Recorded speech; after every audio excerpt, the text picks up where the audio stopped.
प्यारे मित्रों, जब हम अपने शरीर के प्रति सजग होते हैं, जैसे जैसे बाहरी शरीर के प्रति सजग होते हैं, तो धीरे धीरे हमें अपने विचार दिखने लगते हैं।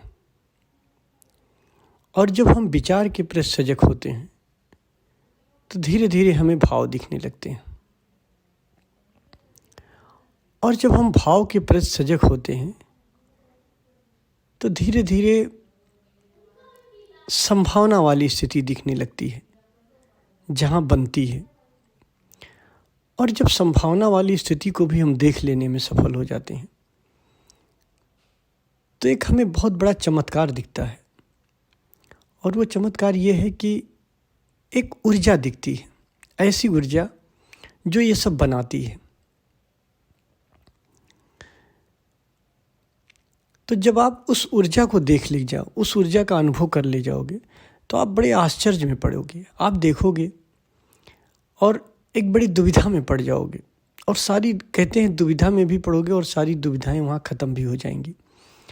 वहाँ आप देखोगे कि जो प्रेम और जो क्रोध बनाता है, जिससे प्रेम और जिससे क्रोध बनता है, वो दोनों की ऊर्जा एक ही है। मतलब आप हैरान हो जाओगे कि आप किसी को प्रेम करो कि किसी से क्रोध करो, किसी पर क्रोध करो।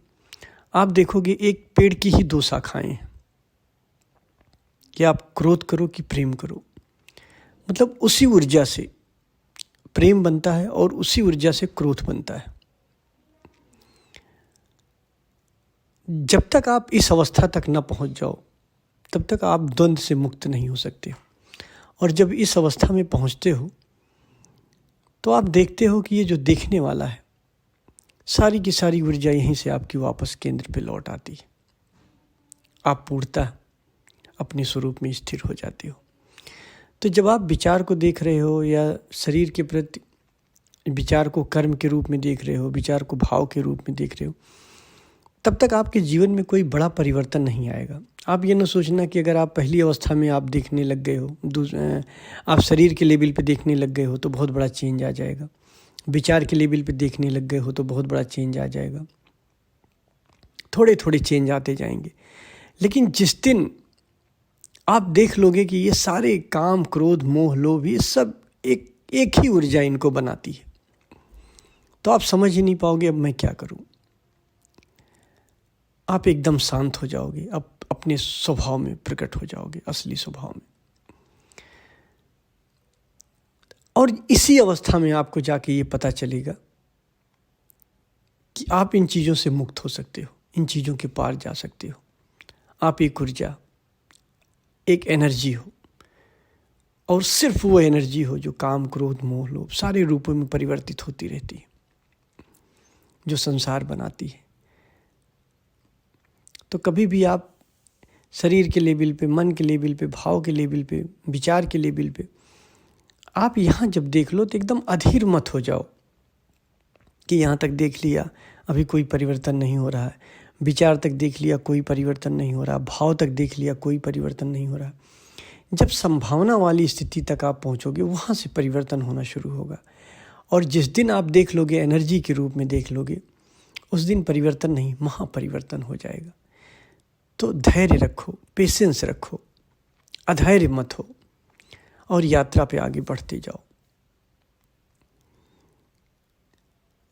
पूरी तरीके से धैर्य रहो, पेशेंस रखो, और उस समय तक का इंतजार करो जब तक आप संभावना वाली स्थिति तक नहीं देख लेते हो। संभावना वाली स्थिति से ही आपके अंदर परिवर्तन होना शुरू हो जाएगा। और जैसे ही एक कदम पीछे हटोगे, एनर्जी रूप में देख लोगे वही ऊर्जा। आप समझ जाओगे कि एक ही पेड़ की दो शाखाएं हैं, क्रोध और प्रेम। आप देखोगे वही ऊर्जा क्रोध बना रही, वही ऊर्जा प्रेम बना रही। यहाँ से आपके अंदर परिवर्तन होगा। यहाँ से आप चीज़ों को चेंज कर सकते हो, बदल सकते हो। और जहाँ तक आप अपने भीतर देख सकते हो, वहीं तक आप दूसरों के भीतर भी देख सकते हो। अभी तक आप अपने स्थूल शरीर को देखते हो कि अपने स्थूल शरीर के बारे में जानते हो, तो ऐसे ही दूसरे के स्थूल शरीर के बारे में जानते हो। मन को देखने में सफल होते हो, जैसे जैसे अंदर भीतर अपने भीतर देखने में सफल होते हो, वैसे वैसे सब समग्र की प्रति आप जागने लग जाते हो, क्योंकि समग्र आपसे अलग नहीं। पर पेशेंस की ज़रूरत है, धैर्य की ज़रूरत है। हम देखते हैं बहुत से लोग अधैर्य होने लगते हैं कि हमारी सजगता थोड़ी बढ़ी है, पर हमारे भीतर कोई बहुत बड़ा परिवर्तन नहीं हो रहा है। वो नहीं होगा, तब तक नहीं होगा कि जब तक एनर्जी रूप में ना देख लो। आपके भीतर, आप जानते हो, एक क्रोध का विचार आता है, कर्म बन जाता है। कर्म बनने के पहले वो विचार कहाँ से आ रहा होता है? आप देखते हो कि वो बहुत गहरे से आ रहा होता है। भाव को जब देखते हो और गहरे से आ रहा, कहीं और से आ रहा, फिर आपको पता चलता ऊर्जा से आ रहा है। और यहाँ मज़े की बात ये है कि आप ये नहीं कर सकते हो, कोई जुगाड़ नहीं है कि आप सीधा सीधा उस एनर्जी रूप में देख लो, संभावना वाली स्थिति देख लो। एक सीढ़ी जब पूरी करोगे तो ही दूसरी सीढ़ी मिलेगी। जैसे आप कर्म के प्रति सजग होगे, जैसे शरीर के प्रति सजग होगे, तो आपको धीरे धीरे विचार दिखाई देने लगेंगे। विचार के प्रति सजग होगे, भाव दिखाई देने लगेंगे। भाव के प्रति सजग होगे, संभावना की स्थिति दिखाई देने लगेगी। उसके प्रति सजग होगे तो धीरे धीरे एनर्जी रूप में अनुभव होने लग जाएगा आपको। तो एक स्टेज जब पूरा होता है तो ही दूसरा मिलता है। अंतर जगत में कोई जुगाड़ नहीं है, कोई शॉर्टकट नहीं है। तो ध्यान करें और धैर्य के साथ करें, ताकि जल्दी ही अपने मूल स्वरूप में आप वापस लौटें। धन्यवाद।